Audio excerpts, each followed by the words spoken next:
हो ली। हाँ, जब वो पहाड़ से उतरा तो एक भीड़ यीशु के पीछे उतरी। ओके, फिर और देखो, एक कोढ़ी ने पास आकर उसे प्रणाम किया। हालेलुया। एक कोढ़ी आया यीशु के पास और उसने क्या किया? प्रणाम किया। और फिर और कहा, हे प्रभु, हाँ, यदि तू चाहे तो मुझे शुद्ध कर सकता है। हाँ, बोला कि हे प्रभु, यदि तू चाहे तो मुझे शुद्ध कर सकता है। यीशु ने हाथ बढ़ाकर उसे छुआ। यीशु ने हाथ बढ़ाकर उसे छुआ और कहा, मैं चाहता हूँ तू शुद्ध हो जा। तू शुद्ध हो जा।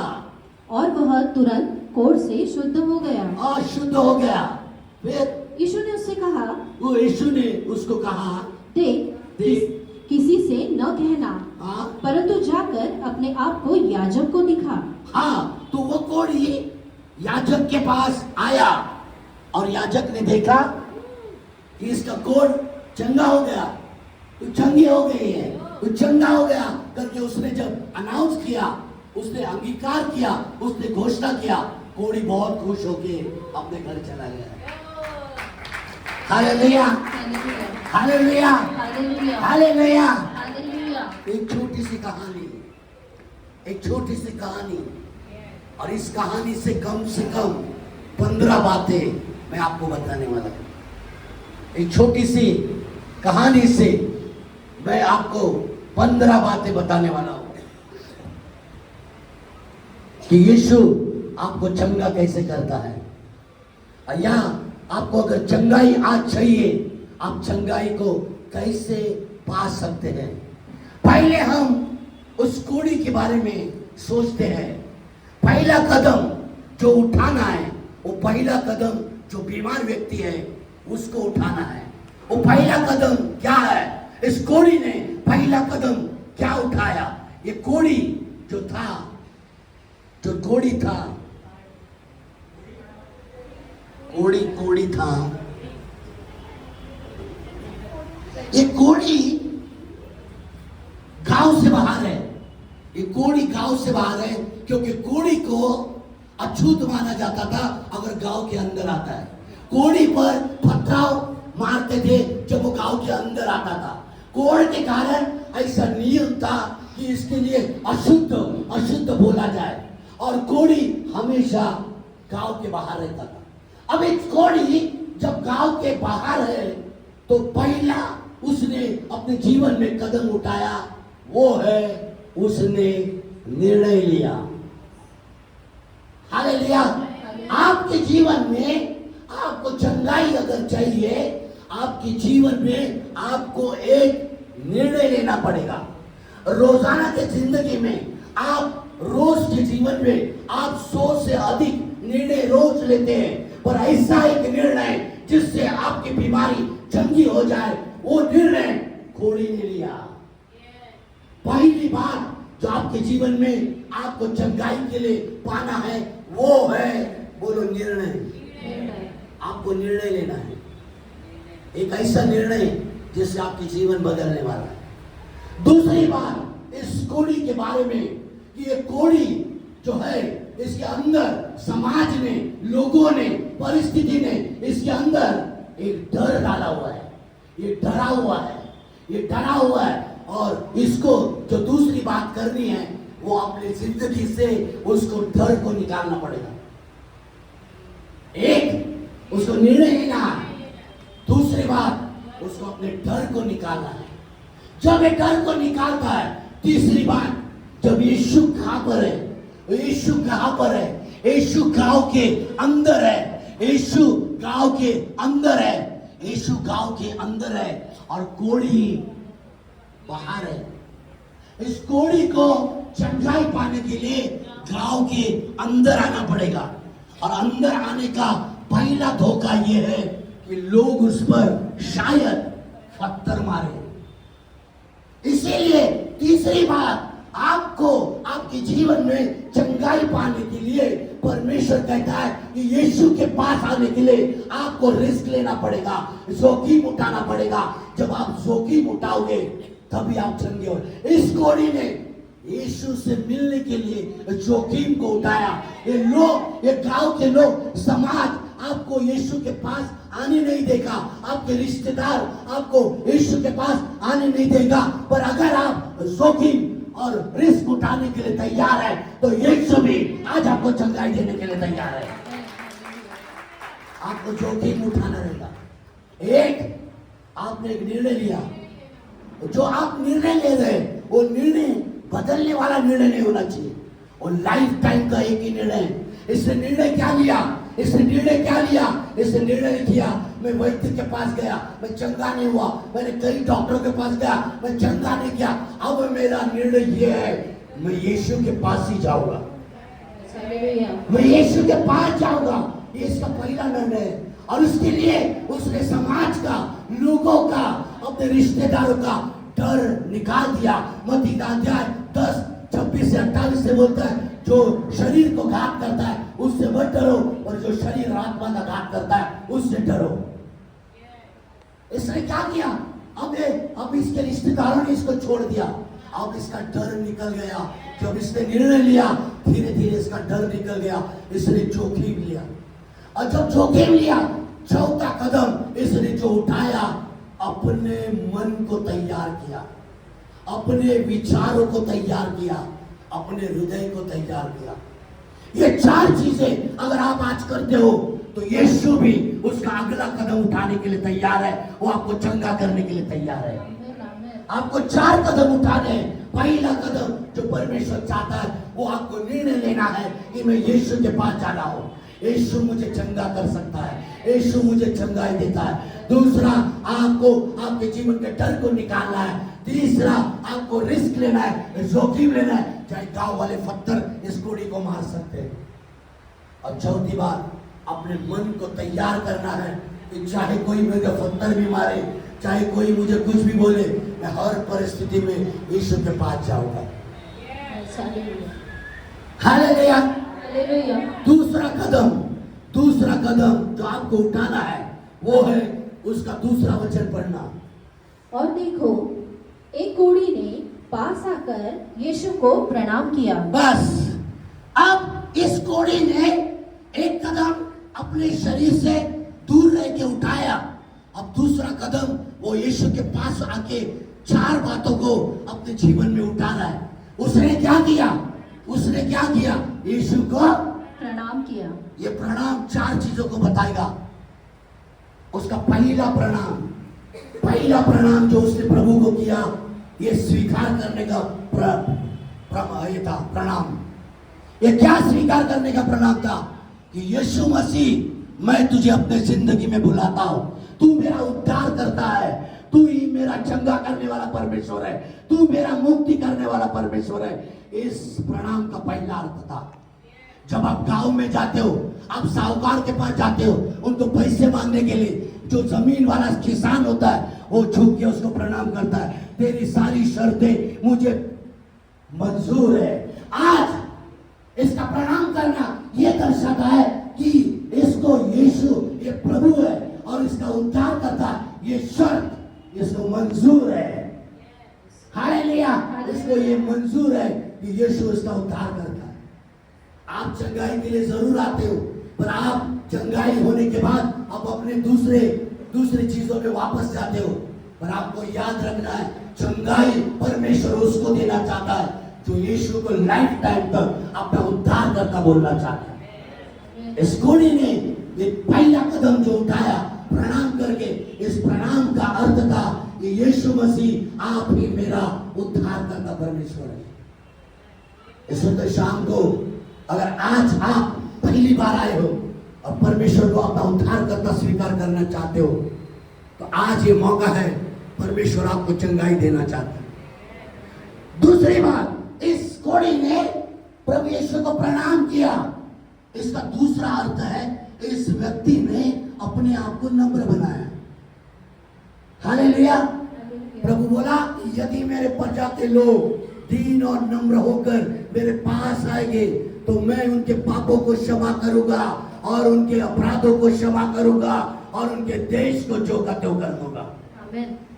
इसलिए दूसरा कदम जो प्रणाम का था, वो प्रणाम का अर्थ था कि प्रभु, मैंने जिंदगी में बहुत से अपराध किए, मैं अपने आप को तेरे सामने झुकाता हूं। इसका तीसरा प्रणाम, इसने फिर से प्रणाम किया। ये प्रणाम ये इसलिए था, ये पश्चाताप का प्रणाम था। हालेलुया। उसकी जिंदगी में उसने बहुत पाप किया था, क्योंकि पुराना करार क्या बताता है कि कोढ़ ये बीमारी, ये जो कोढ़ की बीमारी है, ये पाप की निशानी है। कोढ़ की बीमारी एक पाप की निशानी होती थी, क्योंकि जैसा एक कोढ़ी के जीवन में 4 पॉइंट ऐसे होते हैं, और एक पापी व्यक्ति के जीवन में भी 4 पॉइंट ऐसी है कि उनकी समानता है। पहली बात, एक कोढ़ी व्यक्ति की सूरत हमेशा बिगड़ी होती है, और एक पाप करने वाला व्यक्ति भी उसका पाप करने की वजह से उसकी सूरत दिन ब दिन बिगड़ती जाती है।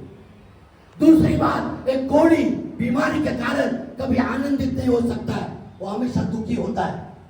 और पाप करने वाला भी व्यक्ति चोरी चमारी से चाहे वो पैसे को चाहिए वैसे खर्च करे, पर उसके जीवन में आनंद कभी नहीं आ सकता है।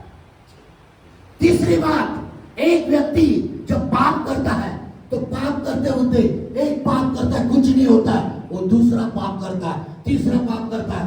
पाप करते हुए उसे कोई भी एहसास नहीं होता है। जैसा एक कोढ़ी जब उसको बीमारी हो जाती है, और जिस बात पर उसको बीमारी आती है, उस जगह का जो चमड़ी सुन हो जाती है, वहां पर आप टाचनी लगाओगे या पिन लगाओगे, वो अनसुना भाग हो जाता है। वैसे एक इंसान जब पाप करने लगता है, जब पाप में फंसता है, उसको पापों की आदत होती है, बोले कुछ नहीं होता है, कुछ नहीं होता है, पर एक दिन तुम्हारा भांडा फोड़ जाएगा। हालेलुया। चौथी बात, जैसे कोढ़ की बीमारी ये फैलने वाली बीमारी है, वैसे पाप भी फैलते जाता है, फैलते जाता है, फैलते जाता है। और इसीलिए इस व्यक्ति को शायद इसके जीवन में घमंड हो, और घमंड होने से कारण आज वो प्रभु के पास आया है, क्योंकि एक सच्चा पश्चाताप उसे चंगाई दे सकता है। आज आपके जीवन में आपने कितने भी पाप किया क्यों ना हो, पर आज अगर सच्चे हृदय से आप अपने पापों को मानेंगे, कबूल करेंगे और पश्चाताप करेंगे, परमेश्वर आपको चंगा करने के लिए तैयार है। चौथी बात, इसका प्रणाम करना। इसका चौथा बात, यीशु को प्रणाम करना, प्रभु को पास प्रणाम करना, इस बात को दर्शाता है, ये प्रभु मैं विश्वास करता हूं कि चंगाई तेरे पास है। हालेलुया। क्या आज आप प्रभु के पास आए, क्या आप विश्वास करते कि यीशु चंगा करता है? हालेलुया। यीशु आपको चंगा करता है। अगर आप बीमार हैं, आज समस्या में, यीशु आपको चंगा करना चाहते हैं। आमीन। तीसरा कदम है जो यीशु उठाएंगे, जो यीशु उठाएंगे, उसकी इच्छा क्या है, ये जानना बहुत जरूरी है। प्रभु यीशु की इच्छा क्या है, ये जानना बहुत ही जरूरी है। हम वचन को पढ़ेंगे, दूसरा वचन। और देखो, एक कोढ़ी ने पास आकर यीशु को प्रणाम किया और कहा, हे प्रभु, यदि तू चाहे तो मुझे शुद्ध कर सकता है। इसका मतलब है, पहले आपकी इच्छा से ज्यादा आपको परमेश्वर की इच्छा पूछना जरूरी है। एक बीमार हमेशा चाहे वो पाप भी करेगा, वो पाप में भी चंगा होना चाहता है। पर सवाल ये है, ये कोढ़ी क्या कर रहा है, वो अपनी इच्छा से पहले, क्या परमेश्वर तेरी इच्छा है मैं चंगाई प्राप्त करूं, तो परमेश्वर आपको चंगा करने के लिए तैयार है। आपकी इच्छा के अनुसार वो आपको चंगा नहीं करेगा, उसकी इच्छा के अनुसार वो आपको चंगा करेगा। इसीलिए अपनी इच्छा बाजू में रखकर परमेश्वर तेरी इच्छा क्या है, ये जानना बहुत ही जरूरी है। तीसरा वचन, नेक्स्ट। यीशु ने हाथ बढ़ाकर उसे छुआ, यीशु ने हाथ बढ़ाकर उसे छुआ और कहा, मैं चाहता हूँ तू शुद्ध हो जा। बस प्रभु यीशु क्या चाहते हैं, क्योंकि वो व्यक्ति परमेश्वर के सामने अपने आप को अशुद्ध समझ रहा था, और परमेश्वर के सामने तुच्छ समझ रहा था, परमेश्वर के सामने वो लायक नहीं था, उसके सामने आने के लिए वो डगमगा रहा था, पर यीशु ने बोला कि मैं चाहता हूं तू चंगा हो जा। इसका मतलब है प्रभु चाहते हैं कि ये शुद्ध हो जाए। ये अशुद्ध है पर परमेश्वर चाहते हैं ये शुद्ध हो जाए। हालेलुया। हालेलुया। उसके बाद तीसरा वचन, फिर और वह तुरंत कोढ़ से शुद्ध हो गया। यीशु ने उससे कहा, देख, किसी से न कहना। आमेन। शुरुआत कैसी हो गई? शुरुआत ऐसी हो गई, कोढ़ी ने एक निर्णय लिया। अब निर्णय कौन ले रहा है? अब यीशु निर्णय ले रहा है। जब आप एक निर्णय लेते हैं, आपके साथ साथ यीशु दूसरा निर्णय लेता है कि आपको किसी परिस्थिति में क्यों ना हो, आपको चंगाई देता है। पहला कदम आपको उठाना है, आपको निर्णय लेना है। यीशु भी आपके लिए एक निर्णय लेता है कि आप चंगे हो जाओ। हालेलुया। ये आपके ऊपर है कि प्रभु क्या तू मुझे चंगा करना चाहता है? प्रभु यीशु ने कहा, हाँ, मैं चाहता हूं कि तू शुद्ध हो जा। जब यीशु इसको हाथ लगाता है, हाथ लगाओ, जब यीशु इसको हाथ लगाता तो कोढ़ी को अपेक्षा करना चाहिए, कोढ़ी को अपेक्षा करना चाहिए अब चंगाई आ रही। जब मैं आज आपको आगे बुलाऊंगा, आपको अपेक्षा करना पड़ेगा, यीशु मुझे चंगा कर रहा है, यीशु ने मुझे आगे बुलाया है, यीशु मुझे छूना चाहता है और यीशु का स्पर्श चाहिए। आपको बिना अपेक्षा आप चंगाई प्राप्त नहीं कर सकते। आपको चंगाई प्राप्त करने के लिए अपेक्षा करना पड़ेगा। आपको सोचना पड़ेगा कि परमेश्वर मुझे वो करने जा रहा है। हालेलुया। आपको अपेक्षा करना है कि प्रभु जब चंगा करेगा, तो जब यीशु आप पर हाथ रखेगा, आज आपको प्रतिसाद देना है कि हाँ लॉर्ड, मैं चाहता हूं कि इससे तू मुझे बाहर ला। आपका प्रतिसाद आपको चंगाई की सामर्थ्य देगा। आपका प्रतिसाद आपको चंगा करेगा, आपको बाहर लेगा। चंगाई को, एक व्यक्ति को चंगाई को स्वीकार करना बहुत ही जरूरी है। हालेलुया। अगर कई बार ऐसा होता है चर्च में, पास्टर प्रार्थना करते हैं परंतु लोग रिसीव नहीं कर पाते, अपेक्षा नहीं कर पाते, वो कभी भी चंगाई को नहीं प्राप्त कर सकते। क्योंकि जहां दो मन एक हो जाएंगे, वहां पिता की ओर से चंगाई आती है। जब एक दो मन एक नहीं होते, चंगाई वहां पर कभी भी नहीं हो सकती है। यीशु चाहते हैं इस सुंदर शाम को आप एक मन हो जाओ और प्रभु के पास अपनी बीमारी के लिए आओ और वो आपको चंगा करेगा। चौथा वचन पढ़ना, चौथा, तीसरी बात। यीशु ने उससे कहा, देख, किसी से न कहना, हाँ, परंतु जाकर अपने आप को याजक को दिखा। क्यों प्रभु यीशु ने ऐसा कहा? पहली बात, प्रभु यीशु ने ऐसा क्यों कहा? क्या कहा प्रभु यीशु ने? जा और याजक के पास दिखा। याजक के पास जब जाएंगे और याजक जब चेक करेगा और जब याजक ये बोलेगा, याजक के पास जाएंगे और याजक जब बोलेगा कि तू चंगी है या तू चंगा है, गांव में ये कोढ़ी वापस आ सकता है। हालेलुया। ये कोढ़ी गांव में वापस रह सकता है। इसका मतलब है कि प्रभु यीशु आपको याजक के पास जाने के लिए इसके लिए बोलता हूं कि जब याजक बोलेगा चंगे हो गए, समाज में तुम्हारा गया हुआ स्थान तुम्हें यीशु वापस देगा। तुम्हारा स्थान प्रभु तुम्हें वापस देगा। यीशु तुम्हारा खोया हुआ लोग जो तुम्हें तिरस्कार करते हैं, तुम्हारी बीमारी से, तुम्हारे से दूर है, वो तुमको वापस स्वीकार करेगा। दूसरी बात, यीशु ही चंगा करता है। ये इस कोढ़ी को पता चले, ये याजक के पास गया और यीशु से प्रार्थना किया, कोढ़ चंगा हो गया। चंगाई देने वाला दुनिया में कोई नहीं है, यीशु मसीह एकमात्र परमेश्वर है जो आपको चंगा कर सकता है। वो चंगा करता है। आज भी अपनी चंगाई आपके जीवन में देने के लिए तैयार है। और आखिरी बात और तीसरी बात, ताकि ये कोढ़ी जाकर सबको बताए यीशु ने मुझे चंगा किया। गवाही होनी चाहिए आपके जीवन में। यीशु जो भी करता है आपको गवाही देनी चाहिए। लोग गवाही नहीं देता है, बीमारी वापस आ जाती है। आपको गवाही देना है, आपके लाइफ टाइम पर आपको गवाही देना है। आइए हम खड़े हो सकते हैं सुंदर शाम को।